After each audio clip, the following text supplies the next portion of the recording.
Sir मो मनोरमा महांती पूरा Odisha IMD Bhubaneswar पूरा ओडिशा राज्य वेदर रिपोर्टिंग करुच्ची जब देखा गत 24 घंटे अनेक स्थान में हल्कर मध्यम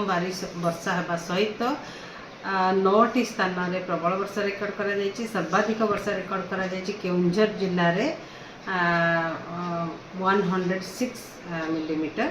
आ बर्तमान गोटे upper air cyclonic circulation south west Bangladesh पाखापाखी एरिया अच्छी जोटा कि एक्सटेंड कर 7.6 किलोमीटर मीन सी लेवल आ टिल्ट कर south westward with respect to height यार प्रभाव में गोटे लो प्रेशर एरिया फॉर्म होबार संभावना रही नॉर्थ बे ऑफ बेंगल आ पाखापाखी कोस्टल बांग्लादेश आ वेस्ट बेंगल एरिया रे काली सुधा जोटा कि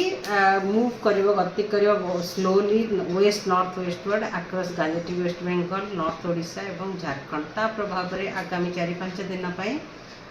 भल वर्षा वर्षा कंटिन्यू होगा आगामी 7 दिन पर्यंत जब देखा आगामी 24 घंटा पर्यंत वर्षा अनेक स्थान में हल्का मध्यम धरण वर्षा रहा सहित प्रबल वर्षा गोटे कि 2टा स्थान रही संभावना रही प्रबल अति प्रबल वर्षा जमीक मयूरभंज केउंझर जिले में ता सहित प्रबल वर्षा गोटे कि 2टा स्थान में बलांगीर बरगढ़ संबलपुर सुंदरगढ़ अनुगुल बौद्ध कटक केन्द्रापड़ा जगतसिंहपुर भद्रक बालेश्वर जिले में आ काली जब 29 तारीख में देखा भी अनेक स्थान में हल्का मध्यम धरण वर्षा होगा सहित प्रबल अति प्रबल वर्षा हबार संभावना रही गोटे कि 2टा जगह जमीक मयूरभंज जिले में आ सहित प्रबल वर्षा गोटे कि 2टा स्थान में होबार संभावना रही जमीक बालेश्वर भद्रक आ सहित बिजुली घड़घड़ी झटका पवन 30 ରୁ 40 किलोमीटर पर आवर आमर कोस्टल ओडिशा ता सहित संबलपुर बरगढ़ भी रही संभावना रही 30 तारीख क्या भी प्रबल अति प्रबल वर्षा होबार संभावना रही गोटे कि 2टा स्थान में जमीक मयूरभंज केउंझर सुंदरगढ़ आ अधिकांश स्थान में हल्का मध्यम धरण वर्षा रहा सहित प्रबल वर्षा रही संभावना रही गोटे कि 2टा स्थान में जमीक झारसुगुड़ा संबलपुर देवगढ़ जिले में आ 1 तारीख रे भी अधिकांश स्थान में हल्का मध्यम धरण वर्षा रहा सहित प्रबल अति प्रबल वर्षा रही संभावना रही कंधमाल कलाहांडी और नयागढ़ जिले में सहित प्रबल वर्षा गोटे कि 2टा स्थान में रही संभावना रही जमीक सुंदरगढ़ झारसुगुड़ा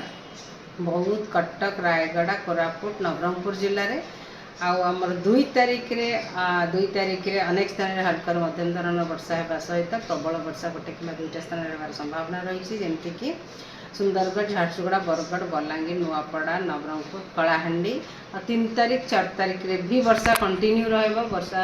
पूरा ओडिशा रे रही संभावना रही सहित प्रबल वर्षा गोटे कि 2टा स्थान में रही संभावना रही फिशरमैन वार्निंग दि जाइए 28 तारीख ठारू 1 तारीख पर्यंत जितेबाला कि आमर समुद्र रफ टू भेरी रफ रही संभावना रही स्कली वेदर वर्षा सहित पवन गति 35 ରୁ 45 kilometre per hour gusting to 55 kilometre per hour आ पोर्ट पाई इनफॉरमेशन मेसेज भी इश्यू करा जाइए समुद्र रफ टू भेरी रफ रही संभावना होगा।